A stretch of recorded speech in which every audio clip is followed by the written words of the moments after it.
parler. Merci. La première, c'est que les intellectuels africains sont très peu présents sur la scène africaine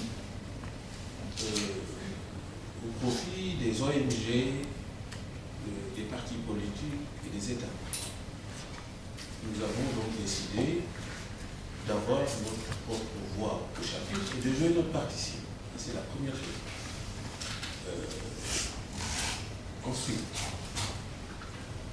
aujourd'hui, en Côte d'Ivoire, pour aller droit au but, il y a ce que nous appelons une substitution d'acteurs. Qu'est-ce à dire? Lorsqu'on regarde bien les intervenants, il en est essentiellement deux. La communauté internationale représentée par les États-Unis d'Amérique et la France, et puis d'autre part, M. Gbagbo. Alors, quand on réfléchit bien, il y a une difficulté là, que la raison ne peut pas accepter. Le bras de fer en Côte d'Ivoire oppose, quand on se rend sur le terrain, des Ivoiriens, en l'occurrence, si on peut résumer, M. Gbagbo et M. Ouattara. Alors d'où vient que les choses prennent l'allure d'une confrontation entre la dite communauté internationale et M. Gbagbo? Il y a là un problème au nom duquel nous disons à nos partenaires de l'Europe, eh bien, votre rationalité est sollicitée. Ce que nous voulons, c'est la réhabilitation de ce que nous appelons les acteurs pertinents. Il y a des pseudo-acteurs qui ont pris la place des vrais acteurs. Et donc, nous réclamons la possibilité pour les acteurs pertinents, c'est-à-dire ceux dont l'action est susceptible de déboucher sur des solutions, eh bien, de se mettre en scène, en lieu et place des pseudo-acteurs qui, il est vrai, font beaucoup de bruitage médiatique. Il faut que les solutions à la crise post-électorale viennent des intéressés eux-mêmes et de ceux, et non de tel monsieur qui dit « je donne à un chef d'État africain », contesté ou pas contesté, 48 heures pour débarrasser le plancher. Mais on croirait revenir à la situation inacceptable de Berlin en 1884-1885. Il ne faut pas développer le racisme au XXIe siècle, le racisme d'État, ni la xénophobie, ni le mépris de race au nom d'une certaine culture. Je pense qu'il faudrait bannir ces façons de faire, qui sont inconvenantes aussi bien en Europe et également, évidemment, en Côte d'Ivoire ou en Afrique. Il reste maintenant les solutions. Alors, concernant les solutions, il y a deux façons de procéder. La première façon, c'est celle consistant à dire qu'il y a un contentieux politico-judiciaire.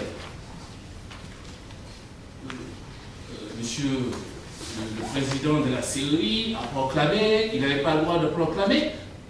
Cette question-là, elle est très importante. Et elle ne laisse pas d'être importante. Mais dans le cas de la Côte d'Ivoire, ce chemin-là n'a pas été performant. Monsieur Lodounou parlait tout à l'heure du chemin irakien. Il a raison. Nous ne sommes pas dans le chemin irakien où on fait un mensonge grossier comme ça, au nom des armes de destruction massive. On lève des troupes, on envahit un pays, on détruit son potentiel militaire, financier, on exécute ses dirigeants et ensuite On avoue platement que les armes de destruction massive dont on avait parlé n'avaient jamais existé. Eh bien, on n'est pas dans ce schéma-là. Pourquoi? Parce que précisément, Gbagbo est toujours là.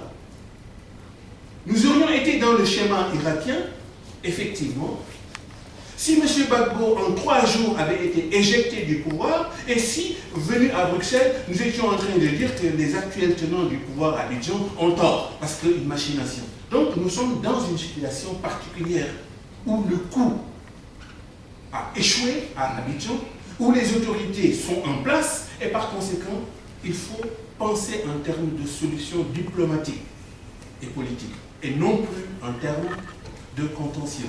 C'est pour ça que nous sommes venus interpeller l'Europe, qui a besoin de l'Afrique, comme vous le savez. Sous tout rapport, le tiers des ressources énergétiques mondiales, l'Europe en a quand même besoin.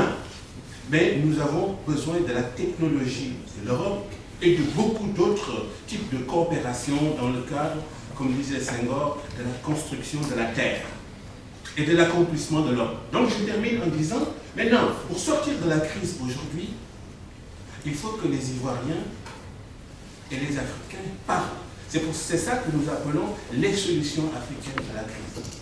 Donc, et je termine juste 10 secondes. Donc, les solutions africaines à la crise, ça veut dire par exemple que l'Europe devrait convaincre M. Sarkozy de diminuer la pression sur les institutions européennes pour éviter une nouvelle aventure coloniale à la France dont l'Europe paierait les prix. Ce serait injuste vis-à-vis des Français eux-mêmes qui sont à Abidjan et vis-à-vis des Européens qui, sous certains rapports, ont parti liés avec M. Sarkozy, mais jusqu'où. Donc, ça, c'est le deuxième aspect de cette équation, c'est que M. Ouattara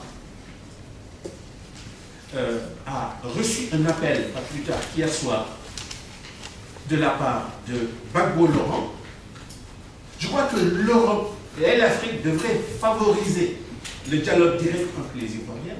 C'est cela que les intellectuels tirant les errements du passé, aujourd'hui, sont en mesure de proposer afin que une guerre civile qui est brandie et un bain de sang qui n'épargnera de toute façon personne soit évité. Donc nous ne sommes pas excessifs. Nous voulons juste que l'on retourne aux vieux principes démocratiques élémentaires, c'est-à-dire la capacité des hommes de bonne volonté à construire le monde de demain, non pas sur la base de la force, mais du droit, mais un droit respectueux des autres nations.